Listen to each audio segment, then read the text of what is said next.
Hey, listeners, it's Nick. Hi, how you doing? And here's Michael. Hi guys. We're just popping up here right at the top of this whole episode here to just say, this podcast we took it went in some different directions than we normally do or expected. So just giving you a little bit of a flag up top, a little bit of the old content warns.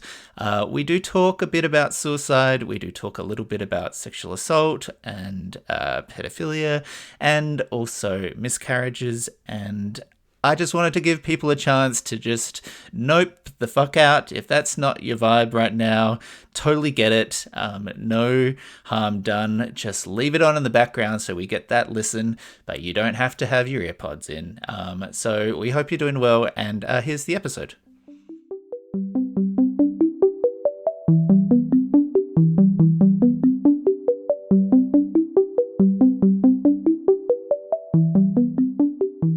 Fucking good today, dude. You look great today, dude. I look fucking sick, bro. Fuck, mate, you look good. You look really good. You've been doing stuff? You've been doing stuff to your face? You've been getting your hair seen too? I haven't. That's what I was looking at my hair. I was like, my hair looks really good. That's a nice, flattering fit, mate. Yeah. Black is slimming, isn't it, mate? Black is the new white. Orange. Do you like Jaffas? I do like Jaffas. Not really. Yeah. I like a Chuck Orange kind of combo. Underrated. What about a classic brand name's chocolate orange? I can't think of the name of it. Do you know the ones, like the British ones, the classic ones that are like little chocolatey wedges and you pull them apart? I do not know that. Come on, okay, Chuck Orange. Do they look like basketballs? Because I might have confused them with the basketball candy for a while. Yes, no, Chuck Orange. Terry's chocolate orange. Terry's chocolate orange. You gotta look this. You gotta look this thing up because you'll know it. Send me a link, bro. I'm keen to see what this is all I'm not gonna. What do you want me to send you a link to? Just type Terry's chocolate orange. I've got a visualization. Okay, I'm finding an image. Oh, yeah, that one. Because it's you haven't looked. You haven't looked. I haven't even sent it. You're so full of shit. I am a whole lot of hot air.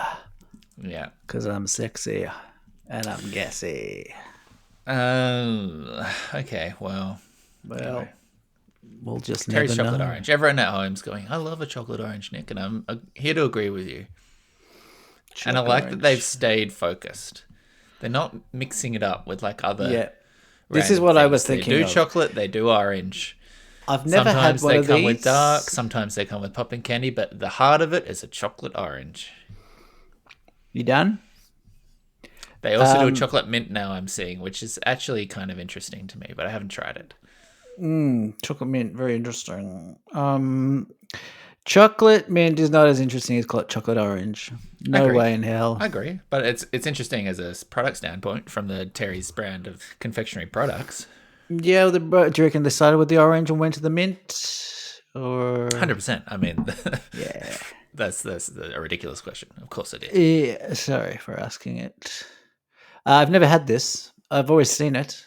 I've never had it. The wedges look too thick for my liking. Like it could be very rich. It's a fine line with chocolate can turn really rich really quick. Been burnt before. You know, like a chocolate cake. You know, like a chocolate cake, and you like the first bite good, the second bite what? I've never had that experience. I do love chocolate. For me, the problem is when I get served a chocolate cake, and the chocolate flavor is cocoa. Sorry, you've lost me there. I need a chocolate cake that feels moist, that feels dark, that is bringing me that actual real chocolate taste. A chocolate cake that's just cocoa flavored, I'm not interested. I'm not sure I know what the difference between cocoa and chocolate is. You need to educate yourself, man, because I can't do all the heavy lifting. Sorry, is that too heavy for you, that lifting? Sorry, the woke police here to shut me up. Sorry that you didn't stretch before I asked that question. So heavy. Oh, here we go again. Another white man being silenced. Why are you drinking green liquid? That is a creaming soda. No, it isn't. Creaming soda is not green. Well, it is if you buy the SodaStream juice and you put it in your homemade soda. It is a green. Oh, For whatever well, reason. it should be brown or red. That's what I had. I Do you agree. remember? Do you Look, remember Hall's? Do you I'm not remember going to Hall's lie. soda?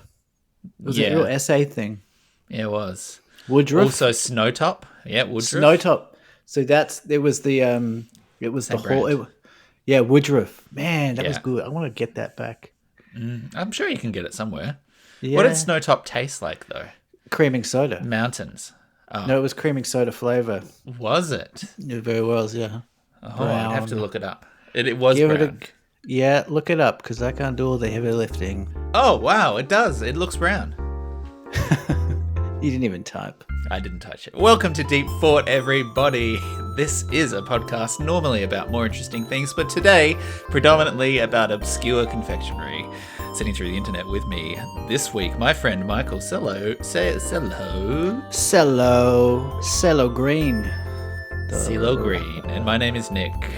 And hi, Nick. Hi. So lovely to be back here. So lovely to be, starting off a new quarterennium with you now that we're at 251.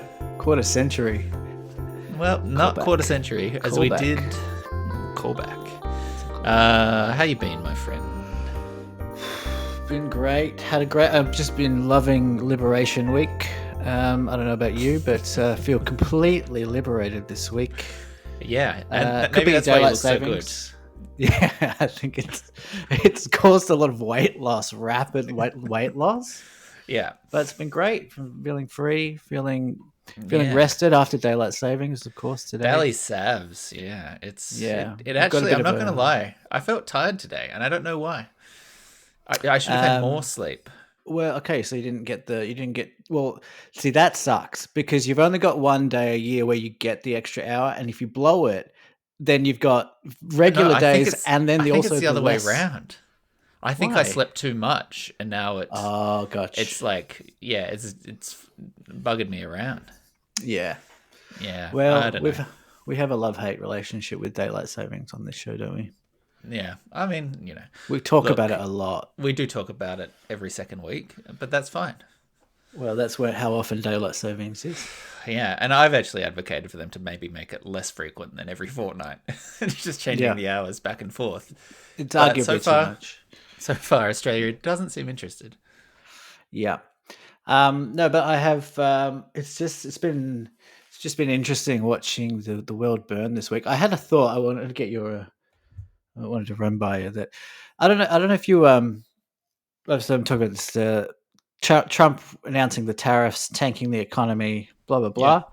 I had a thought this week. I don't know if you remember this. A couple of years ago, when Joker came out, my mum sent me a text message just after she'd seen it, saying, I just saw Joker. It was the most incredible performance I've ever seen. His character reminds me of you." Like, do you remember that? She texted vaguely, to me yeah. like it was a compliment, and I was like, "That is literally the most hurtful Insulting thing." Um, You remind me And- of a psychopath. and I was like genuinely just like baffled and like offended at the time, but then like starting to think that maybe she had a point because I have noticed something in myself this week, and I remember that I had this kind of same feeling when COVID was just about to kick off, and I think for me it's like sometimes when the world feels like it's about to like fall off the edge of a cliff, like COVID, like it was just like almost like an Armageddon type vibe, and kind of a similar type vibe this week with Trump, aggressively tanking Just blowing up everything. Yeah. Like there is a part of me that is like, yes, do it. Like if it's like going to go bad, like I want it to go so bad, and it's like this anarchy kind of feeling, and like I felt this all week. Like I'm like, yes, Donny, burn it all down. Burn it down to the ground, Donny, my boy. Like I do feel like I want like if Trump is going to go this way, which it's just insane how he's going about. Like just it is crazy that I do feel like a bit of excitement at the idea of like him, cut to 2028 if we're lucky. Him getting like escorted out by like military tanks, and like Yeah. them taking him out with a full army and all of his cronies, and Hegseth and Vance, and just like them. I kind of get excited by that idea. Yeah, I mean, it is truly been a wild week. We're recording on Sunday, which is, I think, the American Saturday. They had a whole bunch of nationwide protests against Trump and against Musk. Like, I don't know if you saw this, but like huge turnout, like blocking like 20 street blocks in New York and like all around the country. This massive show of like anti-anarchist kind of chaos, with all these peaceful protests. And I think that is a direct response to, as you've identified, like some truly enormous self-inflicted owns, right? And it is, for all of the terror, I understand why you're like, this is fascinating. Like it's compelling to watch what happens, because no one's been dumb enough to do such fucked up shit before, and we're going to find out in real time like the effects of that. I mean, the other thing, which is crazy. I mean, we are. I mean, like, sorry to cut you off, but like, we're literally seeing, like, even on Fox News, you probably saw clips of this where they're kind of defending Trump's haphazard mathematical tariff calculations, which is naming reciprocal tariffs, but what the trade deficit. It's a trade deficit, yeah. And you're just literally watching on the ticker the Dow Jones index just plummet. Yeah. And it's as he's announcing this stuff with his stupid chart. Yeah, the taxing penguins shit, right? Crazy. Wild. The other thing, which, I mean, there is a little bit, part of the reason that it is compelling is it's a little bit of like, I never thought the leopards would eat my own face kind of thing, the leopards eating your face party. The finance industry and the banking industry who like backed him into power and took all of this talk about, I'm going to put all these tariffs out. I'm going to put all these things, assuming, there'll be someone there to like actually make sure he doesn't actually do this thing. Very quickly finding out that no, they are 100% going to do the absolute worst case version of economic policy. And that's kind of, again, it's sadistic, but there's a kind of weird entertainment value in watching the people who thought it wasn't going to affect them be affected, right? Exactly. And it's just like this idea of like, oh, you're gonna serve up shit for dinner? Okay, I want to watch you eat that shit. Like, eat it. Yeah, eat and it. there's a subset of people who are sitting there being like, actually, shit is really nutritionally valuable, and not enough of us have been eeating shit since the Middle Ages. It's a time for a return to classic values of shit eating. But that's the exhilarating thing, because it's not sustainable, and it's gonna be very quickly indefensible. One of those. The second. Because people will in a very real way feel this. Like, it's not one of those things that's like, okay, you're going to pose in front of all these illegal immigrants or whatever, the gangsters, these Ecuadorian, Colombian gangsters that they've rounded up haphazardly as well, and posing in front of them and put it on TikTok. Like, that's another thing. But you could, to the everyday American, you can remove yourself. You can be like, that's over there. But people, I mean, part of Trump's electability, or part of the reason why he got elected at this time, was because he was going to bring down the price of fucking eggs. And he's only just learnt the word groceries, and he's fascinated by this word. It's an old timey word, but it's a beautiful word, groceries. A lot of people don't use it, and he's going to do the opposite, and people will have nothing to say to that eventually. Yeah, I mean, that is, I'm not out here actively advocating for people to suffer. And I think, the implications and the effects of something so drastic like this are huge, and the pain inflicted is going to be enormous, particularly on, poor and underserved communities. But I do think that because of the enormity of the action, it might actually have a real effect on the way people see him and his presidency. Yeah, Because the people affected are going to be people that voted for him in totally. a extremely, join the dots way. They have watched someone come in, fire a whole bunch of the federal government, and put all these tariffs in. All the prices of everything is going to go up, and they are going to see it. They're going to actually see it and feel it, and perhaps that is the first time or the first opportunity that there'll be a way of like breaking this cult of delusion around him. Yeah, there's the MAGA magic. The MAGA magic will very quickly disappear, and it's the I've heard this brought up on a few political podcasts this week, but the emperor has no clothes. That classic story tale. Parable, yeah. Parable, is it a parable? Yeah, let's call it a parable. Yeah. I don't know. Isn't it I don't know the parable just definition between religious? like a... It's a story. Oh, It's okay, like, whatever. right. Yeah. So anyway, it doesn't matter.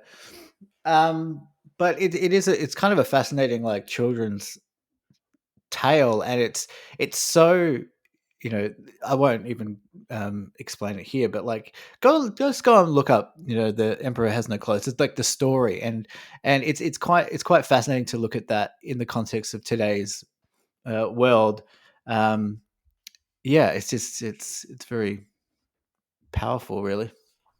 I mean, I think that I think Fran Lebowitz was interviewed on 7:30 this week, which I thought was kind of interesting, and Love Fran. They were asking her, about this kind of behavior, and she was like, "Everyone tries to overcomplicate it. This is the thing. The base here are anarchists. They are there to cause pain and chaos, and they are what was the words? They are mean, and they are dumb. They're stupid. And that's the underlying cause of just about all of the problems." And she can get away with saying that kind of thing, but I think it is funny that you have to turn to a fairy tale or like a parable like Emperor's New Clothes in order to define this kind of political reality, because it is actually so simplistic that Totally.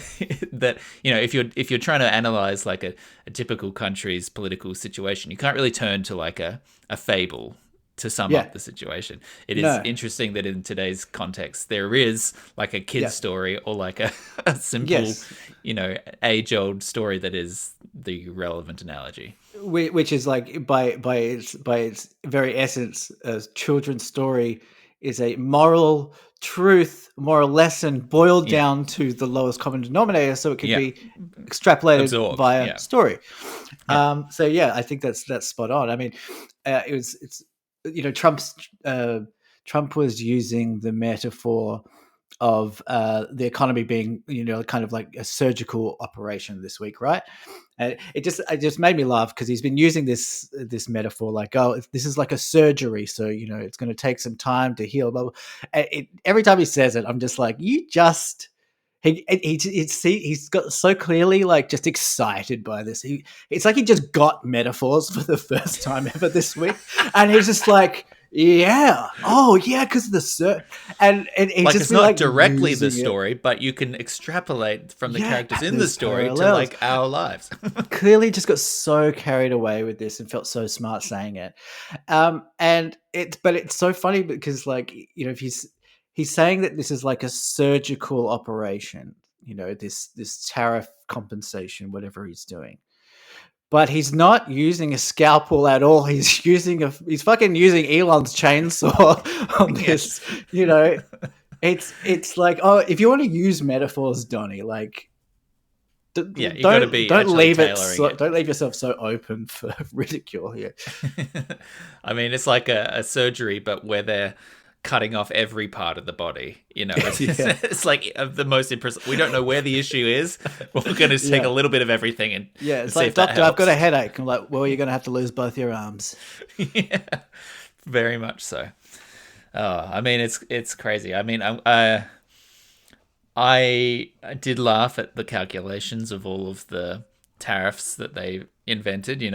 The I'm pretty sure the New Zealand ambassador to America, or like the economic advisor or something like that here, said last year, oh, they're not going to put tariffs on us. We don't need to worry about that. It's all going to be fine. And then sure enough, here we are where they're being affected too. I don't think that Australia and New Zealand have such a reliance on American exports that it's really going to affect us. But I find the Canadian situation really interesting because nothing seems to have instilled a sense of patriotism and independence and, a vocal Canadian, identity more than America trying to like fuck with them. And it's been really amusing and interesting and kind of heartwarming to see them be like, oh, well, fuck you. We'll just buy our own stuff then. Well, and the what's the new Prime Prime Minister's Minister name? coming, What's his name? Carney, I think. That sounds right. Yeah, I watched some of his speech, and just seeing Canada, famously the nicest country in the world, being like we are basically preparing for a detachment from our closest relative here. Yeah, It's we're pretty. going through a It's pretty breakup. sad. It's kind of sad. Yeah. It is. I mean, that's the inexcusable thing about it, right? Like, it's America actively blowing up relations with all of its allies, and you just have to hope that whenever the next president gets into power, they can start to undo some of that damage. But it's going to be like significant long-term changes. I mean, Canada's not going to undo some of this self-sufficiency direction it's on. They're being taught a lesson, and they're going to, not trust America again. Well, that's totally right, and Europe's the same. I mean, what's going to happen is that the rest of the world will move on. That's what will happen. America will get you left behind, and in 4 years' time, they'll be like, "Well, like a hangover." They'll be like, "Wait, what happened last night?" And then the rest of the world will be like, "Oh no, you fucked it. You drunk drove and you hit a pedestrian. That's what you did." And I mean, it's we're very, dealing with very it. early days to ask these kind of questions, but I would be curious in 2 years' time if there's been continued chaos for that period, whether in the midterms you'll see a change in the powers of House of Representatives and Congress, and whether that might have a go some way towards changing the state of things.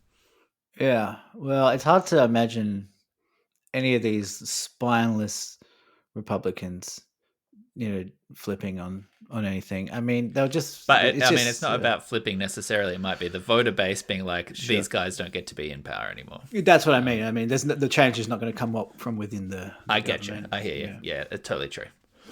Yeah. Yeah, it's been interesting. I mean, I'm not a big economics guy. Like, it tends to go over my head. But just with the tariffs thing, I heard one guy explaining it to me, the trade deficit versus reciprocal tariffs kind of thing, and he was explaining that. So a country like Madagascar is a very poor country, but produces 90% of the world's vanilla. So the US being, I think, having the biggest economy in the world of any country, they buy a lot of vanilla from a poor country like Madagascar. But what the calculation that JD and those dickheads made was that they're like, well, Madagascar, we're buying a lot from Madagascar, but Madagascar's not buying a lot from us, so we're going to tax the fucking shit out of them. Yeah. And just basically punish them for not buying as much as they buy. Yeah, I mean, it's complete nonsense. There's absolute gibberish. Yeah. The rates, I think, for Australia and New Zealand, the tariff imposed is the GST percentage. I'm pretty sure. Right. The GST is something that is applied to all goods and services that come into Australia. So it is not like a specific US-based import tax. It is just goods and service tax. And they looked at that and they said, well, if you're taxing our products 10%, we're going to tax you 10%. Again, and that's not even how tariffs work, because that's not even paid by, it doesn't make any sense. But that's where they got the number from. So it's just a pile of stupid ideas all the way down. And in explaining Australia's tariff, he brought up the fact that Australia doesn't buy any of our beef. He's like, because the farmers, they want to protect their cattle, which we do. We have strong biosecurity measures in place so that we don't. Yeah. And that's why we have the best beef in the world, and everyone wants to buy it. And also, America has a huge mad cow disease problem at the moment. Right. Yeah, so, in the White House. Yeah. Getting political. Mad you said horse. You wouldn't get political. Did I? Yeah. Anyway, good times. I hope that... I don't know. It doesn't seem like a sort of thing where he's going to change his mind, but he has made all of these statements like, this is, a wake-up call, so hopefully they come to the table. And he's using it as like a negotiation tactic, so maybe there's a way in which some of this is undone. Or maybe the stock market and economy plummets so bad that even the people around him are like, dude, we might need to like wrap this up. But I don't know. Well, at least we're far away from it geographically. Yeah. The other thing that I have liked is there's been lots of anti-Tesla protests off the back of all of Musk's behaviors. So lots of dealerships and stuff in the US, I think, have had protesters outside waving signs and that kind of thing. But the numbers in Australia, I think over the last quarter, they saw a drop of like 75% of sales in Australia disappeared, which is, I mean, that's a great way to tank a business. Go on international TV and, do a Sea Kyle and watch your car sales drop. Yeah, I mean, I think that's the best way to protest a business. I don't agree with like keying cars, which is just not hurting don't be Tesla. A dickhead. Yeah. I like that people are printing flyers and sticking them on the windscreen wipers and say, sell your car. That's good. Go ahead, tell people what you think of it, but don't ruin the property. I mean, that's I've also seen a lot of people cancelling Ubers when they get a Tesla. That's Uber. Interesting. I haven't heard of that. Yeah. I've heard a couple of people do that. Not so big not so much in Australia, but in the US it happens. Well, we're not fans of Tesla, obviously, but I do have a little topic here on OnlyFans. Oh, great segue, Michael. Unprompted. Okay. So I've got a little article here that I'm not going to read the whole thing of, but an interesting development in the kind of porn AI spheres that AI OnlyFans models are replacing real models, which I think is interesting. AI generated influencers of virtual characters powered by artificial intelligence, often created by technology. That doesn't matter. I love it when I read the thing and it's just like just the definition. You get to the end of the sentence. Fuck. Yeah. In the fast, I'll just read a bit of this. In the fast-moving world of digital media, a new wave of virtual stars is taking over, and they're not human. Meet the AI OnlyFans models, hyper-realistic, fully customizable virtual influencers who are starting to outperform real-life creators. They're starting to outporn. I wish you didn't real-life creators. Laugh. On subscription platforms like OnlyFans, this futuristic trend is already shaking up the creator economy and raising the big question: are AI influencers the future of online fame? I don't think I really need to read that much more of that, but it does. This is the question that arose for me after reading the idea that that AI might replace the people in the porn industry, human beings in the porn industry, which is that if AI can create porn, and not saying now, but like let's go 10 years, 20 years down the track. Oh, it's like I'm sure it's already happening. I'm just being conservative. But I wondered if it would be ethical to create like child pornography for people who have hold on, hear me out.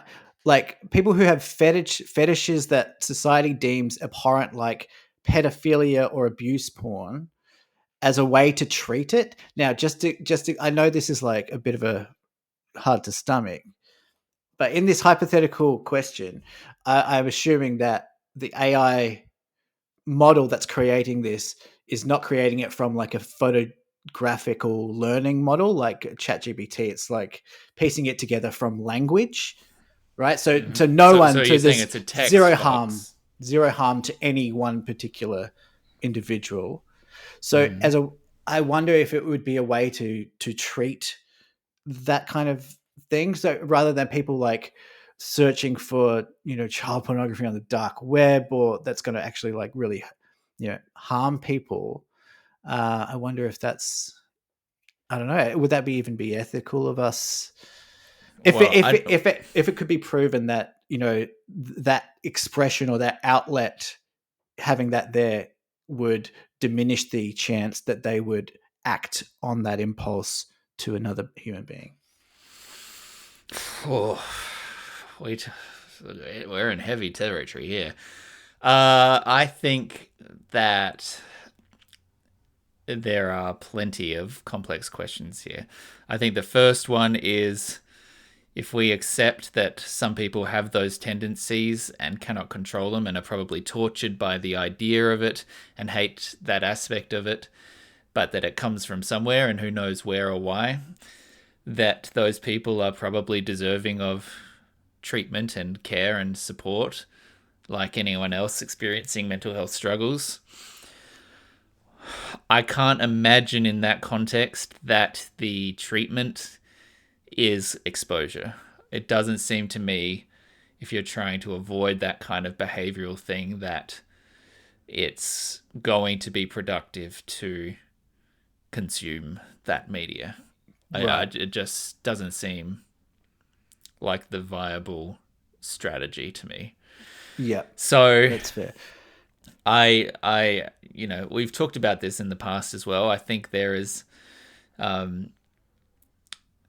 this is a tricky sentence. There are analogies to homosexuality. I'm not conflating homosexuality with pedophilia, obviously. No, but The it is. innate sexual tendencies of someone who is gay is something that is cherished, celebrated, and any attempts by religious groups or otherwise to do conversion therapy are rightfully seen as inhumane.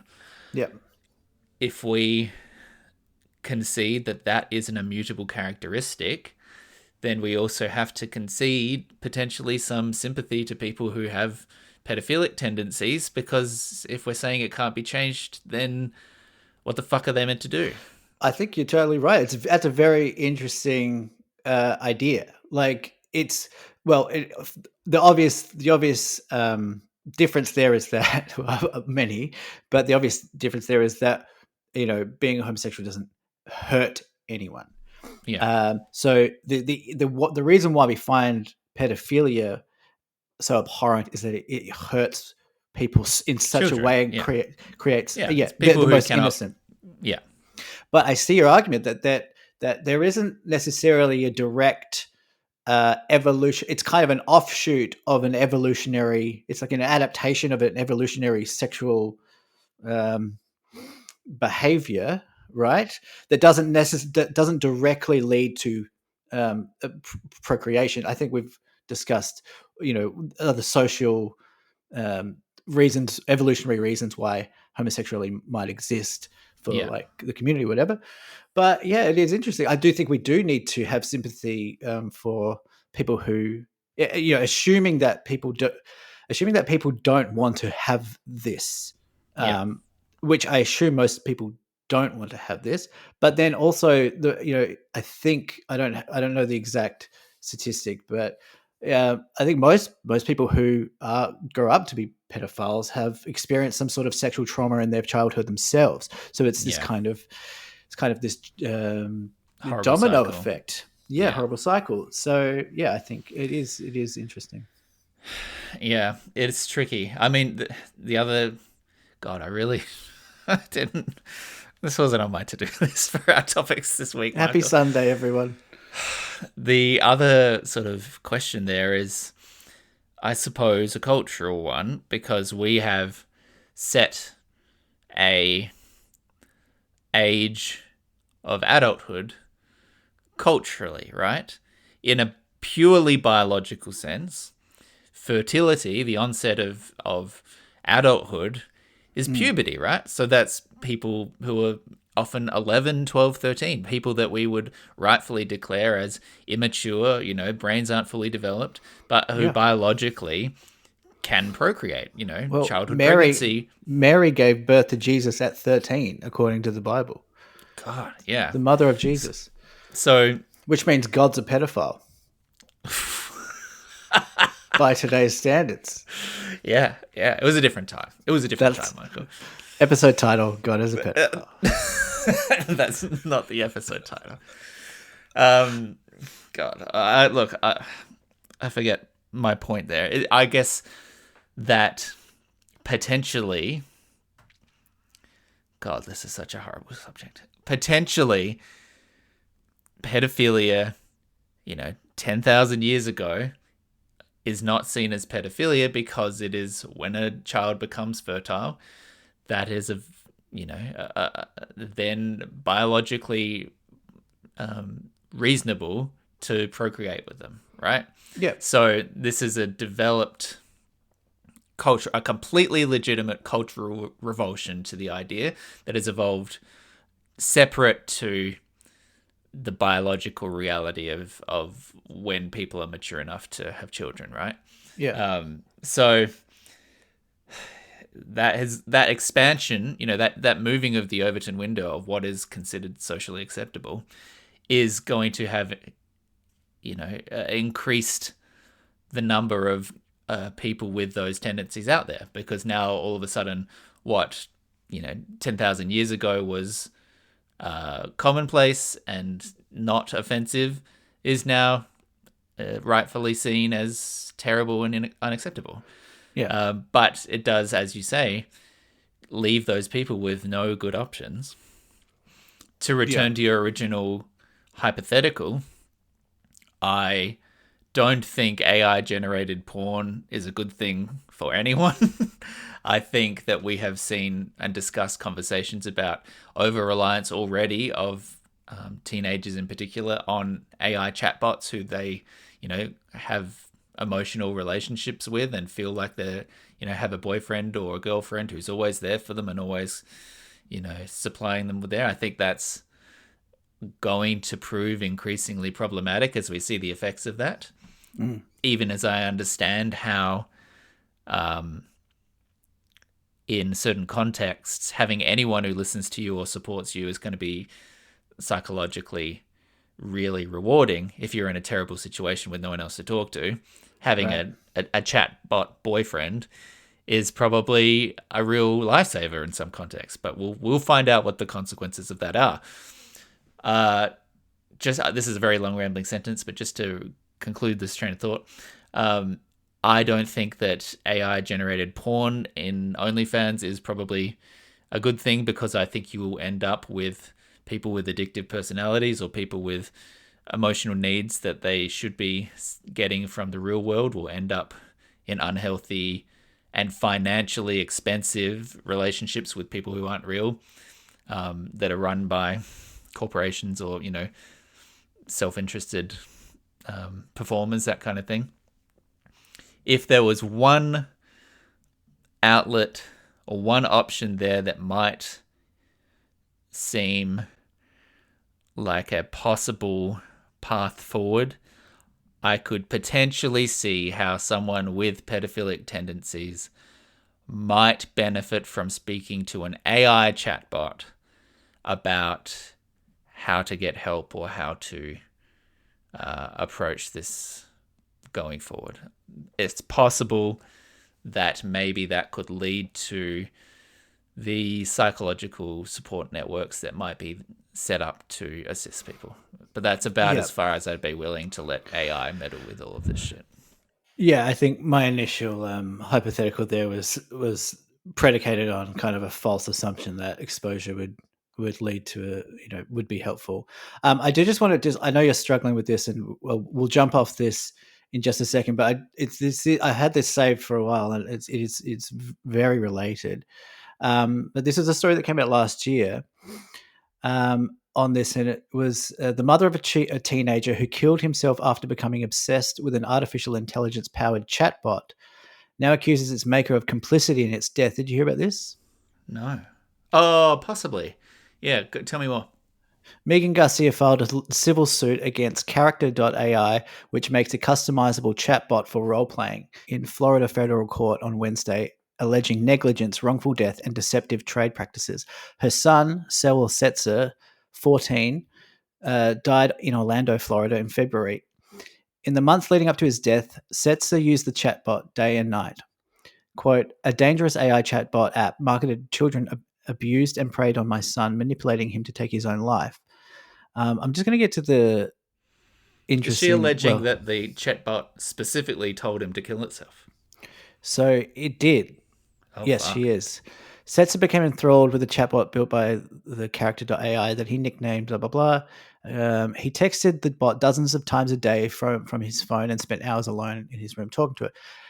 Garcia accuses Character.ai of creating a product that exacerbated her son's depression, which she says was already the result of overuse of the startup's product. God. So he's called this character Daenerys, a character in Game of Thrones. Did you know that character? Daenerys.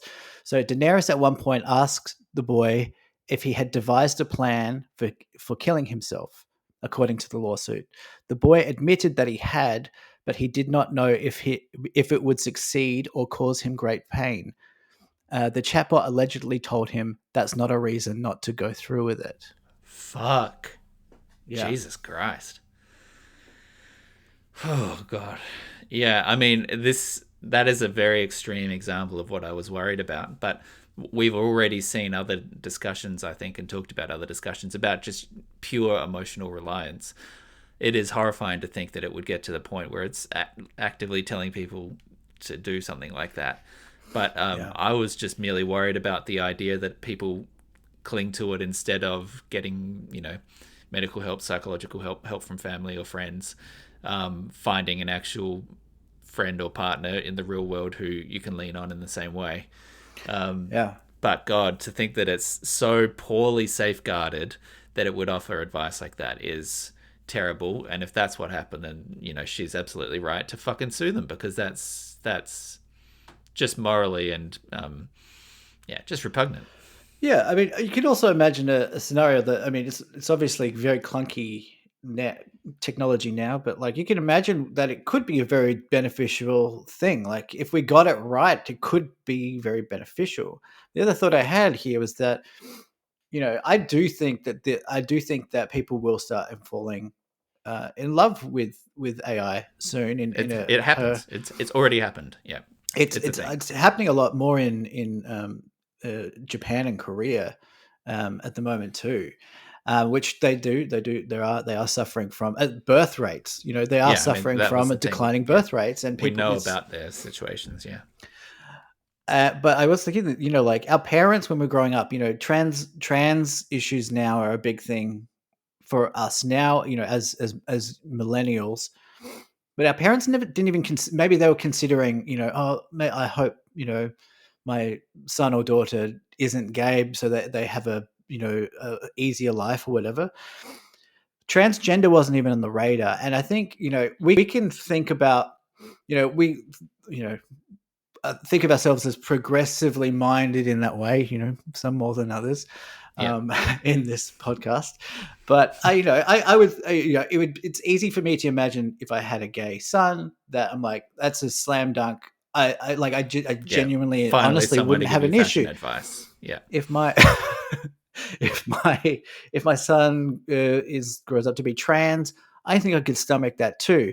What's not really on our radar, and I think it probably in the same way that trans issues weren't, but the concept of transgenderism wasn't on the radar for our parents, is that the hard thing for us to stomach when it comes to us having kids who are growing up into adulthood and coming into their sexuality, something that we probably don't even think and don't expect. And I wonder if it's going to be like, Mum and Dad, I want to bring home my boyfriend. He's a A computer. chatbot. Yeah. How that's the test of progressivism, in a way. It's like something that it's completely outside of what you've grown up with, and you can think of yourself as, I'm a community activist, I'm progressively minded, but it's, I wonder, like, how will that be tested for our generation? Yeah, It wow. just That's a really good point, because it's funny, my immediate gut reaction is like, absolutely not. Yeah, And it's exactly. but you make an extremely good point, which is that, I mean, every culture goes through this thing where, the kids come up and do something and the parents go, excuse me. uh, that's definitely true. That's definitely going to happen. And it probably won't even be this AI thing. It's probably going to be something even like weirder to us than that, because we're discussing this now. We don't even have kids yet. Yeah. It's probably going to be something we can't even imagine. Yeah. Yeah. I mean, that is definitely fascinating, because I am self-examining in real time the way that I would, try and justify why my potential kid should not have an AI boyfriend or girlfriend, and it's all, well, that's just not real. That's not a real person, and it's hard Yeah. for me to get further steps beyond that and start to see the nuance of, well, potentially that's emotionally satisfying for someone who might be going through issues or whatever. And I don't know, is it a stepping stone to someone's healing and, return to a world, to real people? Or, is this something where you have to watch as they, marry the humanoid robot embodiment of the AI person, which is, Yeah. 20, 30 years from now, the common norm. I Yeah. mean, I don't know. I'm just imagining, like, your son at the altar with like with an iPad on a microphone stand. It's just a I head. mean, but you think, like, there's like test cases of that at the moment. Well, not at the moment. Not, just think of the analogy of, or like the ridicule that someone who has like the Japanese body pillow anime girlfriend, Yeah. right? Like that Yeah. was an object of ridicule, because everyone's like, well, that's not a real person. That's not a thing that, clearly there's something unwell about this person who is reliant on a non-alive relationship. Yeah. But that's the same as AI. That's We a are new our era. brains are computers. Yeah. Yeah. Yeah. Wow. Anyway. Okay. Well, let's keep the tough hang rolling, because The I got a good science times news here. rolling. I got a science news here, and I think we're on the up. But here we go. It's that time. Time for science news.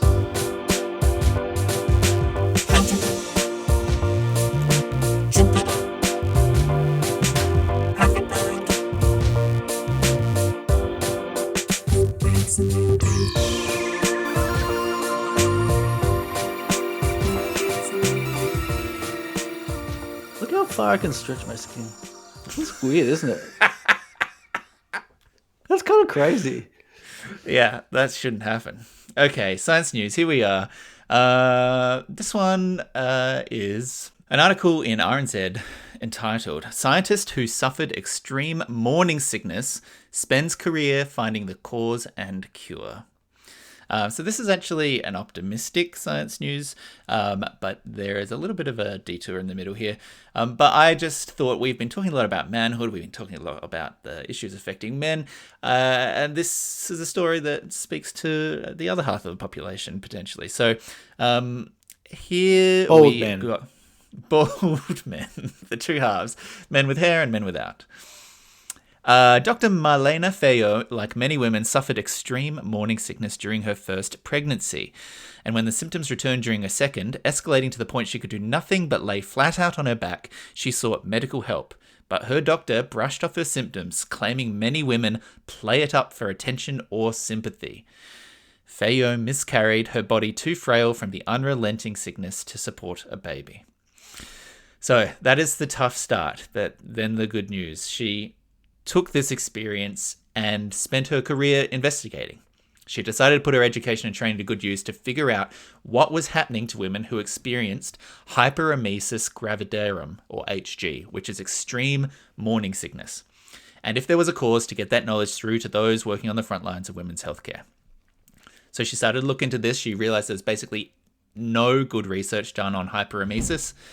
She says we really need a new education of doctors so that they know just because you don't know what the cause of the disease is, and it's a women's disease, and a women's disease in pregnancy, that doesn't mean that we're faking our symptoms or exaggerating them.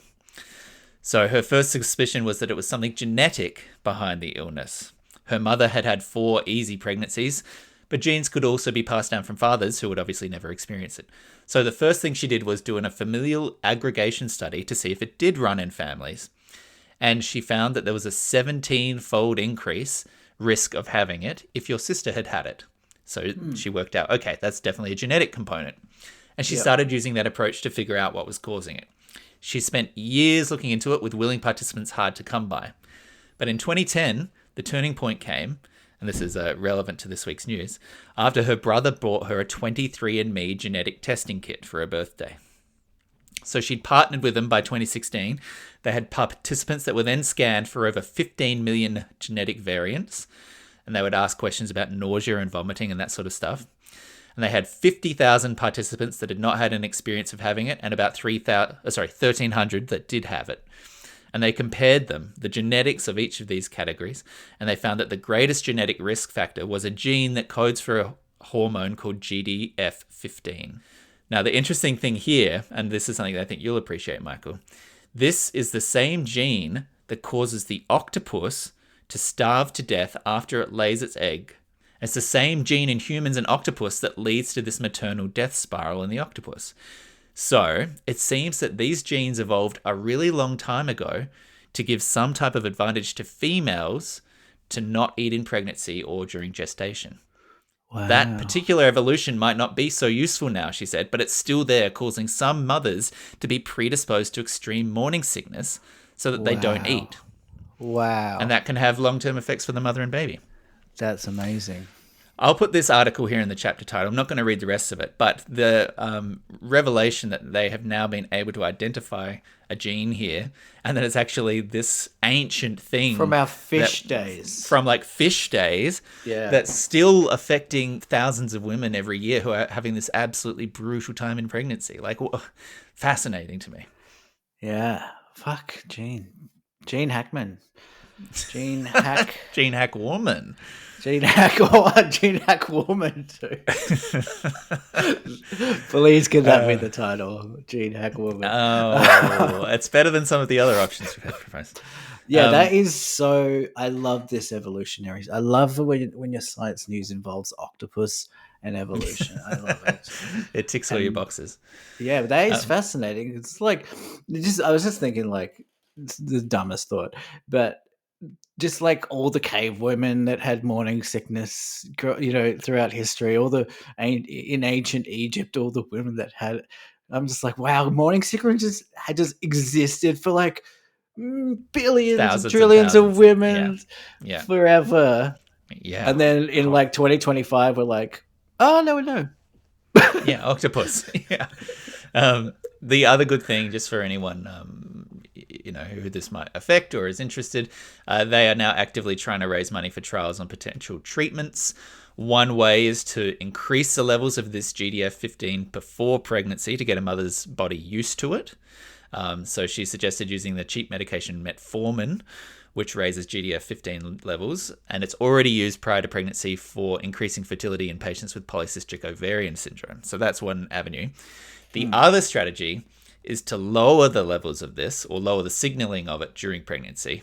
And there are companies that have developed ways to do that with antibodies that block that hormone or the receptor. And there are actually that same hormone causes weight loss associated with cancer, as well as nausea and vomiting associated with chemotherapy. So there are companies developing drugs for this already.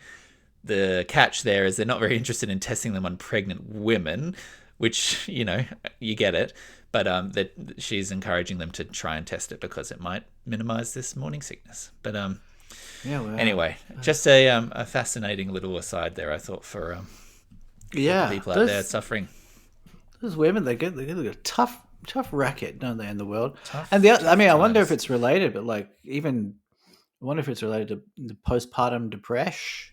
You know, like God, I that's mean, another thing. maybe, I've seen A genetic friends of component. mine suffer from who've just had kids, and it's just like, whoa, like Yeah. that's proper shit. Well, all of it is fascinating, right? It's kind of crazy how little it's been studied, because the actual biological processes of like, I'm going to create life inside my body, and it's going to, grow there, and then we're going to give birth to a living thing, is incredible, right? And that all of that has this really complex, like, hormonal and genetic components to it. Like, it is kind of amazing that it hasn't been studied when it's half the people in the world who are going through these things. It's like, oh, we've only just started to look into morning sickness. Like, dumb me, but I would have thought I thought probably someone was on that, but apparently not. Well, to be fair, it did seem like women were just complaining and wanted attention for millions of years. So it's like, do I need to add dismissiveness in the content warning at the start of the episode? you do it. Yeah. Stop crying wolf, ladies, and maybe we'll investigate it medically. Okay, yeah, great jokes. If you've enjoyed this episode, okay, Then you're a sucker. I mean, you might need to look into that. But good news is there's plenty of other episodes out there, including last week's 250th spectacular, retrospectacular, in fact, which is very much not this vibe. So if you need a palate cleanser, go back and listen to a really meta episode about us joking each other off. You can also get in contact with us with your thoughts and opinions. You can find our email address in the podcast description, or I can just tell you it's deepfort@gmail.com. You can reach out to us on the Spotify comments. You can send messages to our Instagram page @deepfort. And you can just generally try and appreciate the good things in your life, because there are so many tough things out there. And it's important to recognize when you're having an okay day. Mm-hmm. Miguel, I got some big old miffos that I need to get off my chest. Would you mind stepping into the confessional with me? I would love nothing more. Michael's Miffed, annoyed, displeased, riled up, offended, aggrieved, irritated, chagrined, pissed off, put out, resentful, and piqued, discontented. Michael's Miffed. I like that. I like the idea of this as a priest. Forgive me, Father, for I haven't miffed in 7 days. Yeah, and I'm just lifting up the little hatch there to be judgmental. All right. So how about this, Miff? People close the door. There's got a doorknob like the one behind me, and they don't turn it, and so it goes clonk.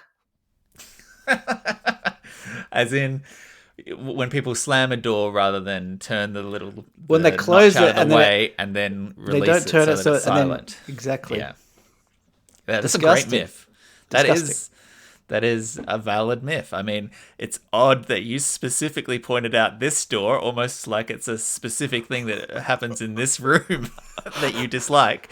I But could point a to great all the example. doors in my house, really. Yeah. All right. How about this is a myth? I got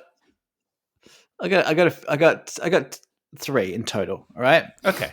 So this could be controversial, but okay, you're at a function or an event, right? At a bar or whatever, and they've got And they water. slam the door.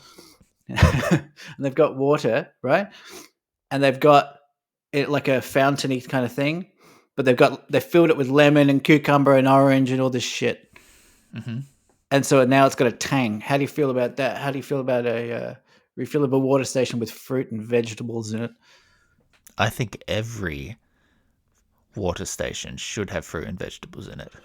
All That's right, my next hot myth. take. Next myth, then. Well, you can't get away from it that easy. Hey, what are we You can't doing? back away that easy. You got to explain to me why you dislike this. Doesn't taste good in my mouth.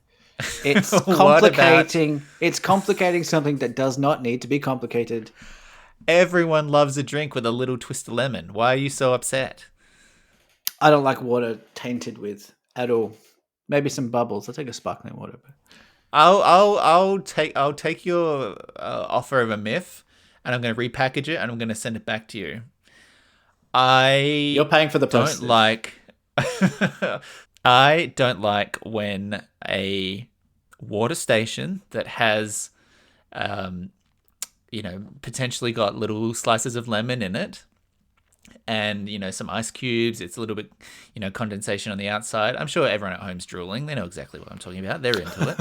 I hate getting to a water station and the water is so low that you cannot use the little spigot, and you have to do that awkward thing where you tilt it towards you so that you can press the button, but also tilt the thing so it's over the hole so you can fill your cup. Sorry, if you're providing a communal water station, you got to keep that shit topped up. That's got to be at the brim like 24/7. Otherwise, I just put a tap there and I'll pour myself. This is ridiculous. If you're going to control the water usage, then you need to be on top of it. Right. Well, yes, I agree with that. That's a hospitality issue, really, isn't it? That's a hospital-ish. I don't know why that was funny. I got one thing that happened to me the other day, and I wouldn't call this necessarily super myth coded, but it definitely raised eyebrows for me. I was walking home from the dog park with the dog along a sort of busy street, and I had my headphones in. I had a tennis ball flinger in one hand, I had lead in the other. I'm kitted up. I'm in dog walk mode. You got no hands doing free. my shit. I got no hands, right? And as I'm walking past, I'm listening to Brokers on Spotify, and Nice choice, just something to kill the time. And then out of nowhere, I flinch because this huge SUV screeches into the car park to the side of me. Pulls up alongside me, lowers the window, and the guy yells, "Hey, mate!" I'm like, whoa, what? Well, this guy's suddenly in my peripheral, and then yelling at me, and like I'm in the zone. I'm listening to Deep Red. I'm feeling it. Or is it Deep Bed? Yeah, I think you changed it at some point. Yeah, and you got it wrong twice. So. Well, it doesn't really matter. The point being that this guy... It's taking me down with you on this story. This guy doesn't... Collateral What's damage the here. What is the name of the song? I'm not telling you. Look it up. Okay, I will look it up. The guy yells out the window, "Hey, mate, where's Wairaki Road?" Directions. He wanted directions. And like, this is a road whose name is familiar, but I don't like know offhand. It's definitely not like around us. I'm like, and then I say, "Do you not have your phone?" He's like, "Nah, mate." That's funny you said that. That's funny This you is said not this. Well, I did. I was like, "But why are you asking me?" Is my first port of call. It's an Like, why aggressive pull over question to in ask this a day and guy? age. Yeah. Yeah, like we all, when we have places to go, we now have ways to work that out. Like, I'm all. I to would be advocate immediately for, suspicious too. It's like, Yeah, is this? Do you have someone else next to me pickpocketing me as this Yeah. conversation is happening?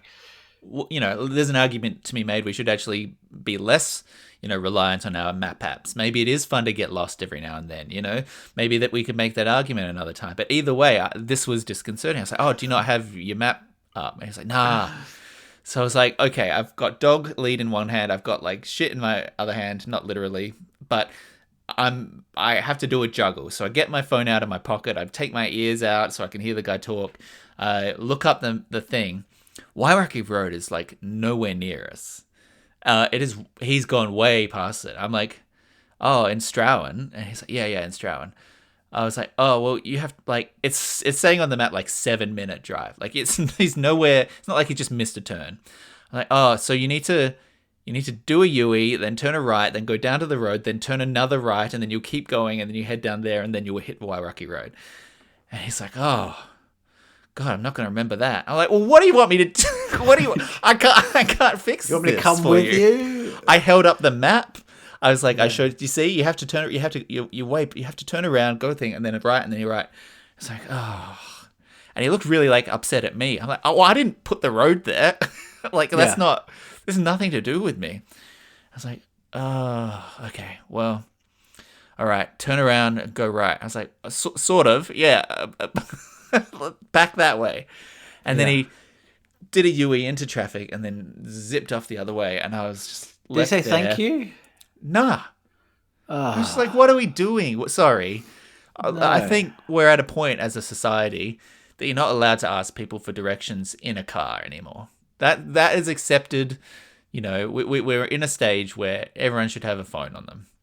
If you're out wandering, if you're looking for a store, if you're inside a Target and you're like, sorry, where are the cushions? Go for your life. If you're looking to find a street, sorry, we do better, you know?